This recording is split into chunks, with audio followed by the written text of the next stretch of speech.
इसलिए हमारी छात्रों से अनुरोध है, उनकी भविष्य उज्जवल कामना की अनुरोध है कि भाई आप इस तरह के विरोध में पार्टिसिपेट नहीं करें और पुलिस की हर तरह से व्यवस्था टाइट है। मानते हैं आप लोग की बाध्यताएं हैं, आपका ड्यूटी है, वो सब चीज़ हम लोग भी समझते हैं, लेकिन बात यह है कि मान के चलिए देवेंद्र नाथ जी एक सम्मानित नेता हैं, उनको आप डिटेन कर लेते हैं या फिर उनको हाउस अरेस्ट या फिर आंदोलन से पहले घर से उठा लेते हैं। ये सब प्रयास करना चाहिए था। देखिए वो 1.5 लाख वोट लाए हैं, उनके साथ मारपीट होना थोड़ा सा दुर्भाग्यपूर्ण है। आज हाईकोर्ट से एक हियरिंग आने वाला है कि एसएससी सीजीएल वाले मुद्दे पे कि जो गड़बड़ी का जो आरोप लगा रहे थे छात्र, उसका कुछ साक्ष्य दे करके वकील के द्वारा हाईकोर्ट में अपना केस को लेकर के गए हुए थे, उसका हियरिंग होने वाला है।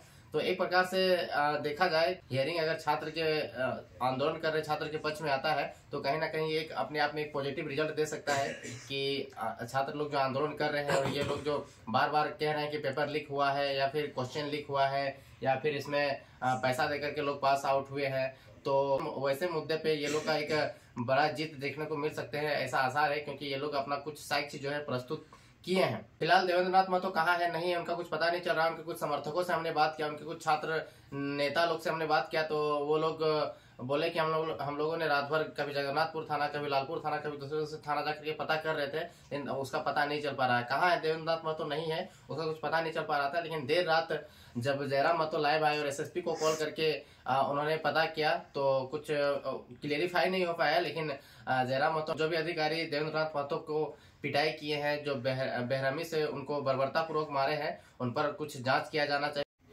बहुत सारे छात्र छात्राओं को डराया जा रहा था कि आंदोलन में आइएगा तो केस हो जाएगा। अब जो लोग छात्र हैं वो लोग को इस टाइप का आंदोलन वाले एक्टिविटी में ज़्यादा शरीक नहीं रहना चाहिए, नहीं तो थाना पुलिस वेरिफिकेशन वाले मामला में दिक्कत आ सकती है। तो आप एक बात लॉजिकली सोच करके देख सकते हैं, एसएससी सीजीएल 2 बार कैंसिल हुआ। और क्यों हुआ? क्योंकि छात्रों ने आंदोलन किया। छात्रों के आंदोलन की वजह से ही दो बार कैंसिल हुआ। अगर छात्र आंदोलन नहीं करेंगे तो पुलिस को कैसे पता चलेगा, या फिर जो भी जांच एजेंसियां हैं उनको कैसे पता चलेगा, कैसे आभास होगा और उन पर कैसे प्रेशर बनेगा कि कहीं कुछ त्रुटि हुआ है, कहीं कुछ गड़बड़ी हुआ है, नहीं हुआ है। तो इसलिए संवैधानिक तरीके से छात्रों को अपना आवाज रखना चाहिए। उनको डरा धमका करके या फिर लाठीचार्ज करके या फिर मार करके अगर कुछ गड़बड़ियां है या फिर कुछ असहमति है किसी बात को लेकर के, कहीं कुछ डाउटफुल पॉइंट है, तो उन चीजों को लेकर के दबाना नहीं चाहिए, बल्कि अगर वो जांच का विषय है तो उन पर जांच होना चाहिए। और सरकार ने ही माना है कि कुछ ना कुछ इसमें विसंगतियां है, कुछ ना कुछ इसमें गलतियां है, तभी तो वो सीआईडी जांच का आदेश दिया। अगर सीआईडी जांच का आदेश दिया है तो कहीं ना कहीं कुछ बदबू, कुछ बू आ रहा होगा, कुछ मिस्टेक्स सरकार को भी नजर आ रहा होगा, तभी जांच का मांग उठाया है। लेकिन छात्र सीआईडी मांग से खुश नहीं है। छात्र मांग रहे हैं कि सीबीआई की जांच की जाए। सरकार एक तरफ से खुद स्वीकार कर रही है कि सीआईडी की जांच की जाना चाहिए और सीआईडी का जांच का आदेश भी देती है, लेकिन दूसरी ओर देखा जाता है कि इधर डीभी हो रहा है और खबर ऐसा भी सूत्रों के हवाले से आ रहा है कि ये लोग का 2025 में ज्वाइनिंग भी होने वाला है। छात्रों का एक बड़ा वर्ग जो है वो इससे नाखुश दिखता हुआ नजर आ रहा है, क्योंकि हजारीबाग में आपने आंदोलन देखा, कल कराची का आंदोलन देखा, और झारखंड के विभिन्न जिला के जब छात्रों से हमने बात किया तो बहुत सारे लोग ने असहमति दर्ज कराया है कि इस एसएससी सीजीएल के वैकेंसी में कुछ ना कुछ गड़बड़ी हुआ है। इसका जांच किया जाना चाहिए और अच्छे तरीके से इसका फेयर एंड क्लियर तरीके से इसका सिलेक्शन होना चाहिए।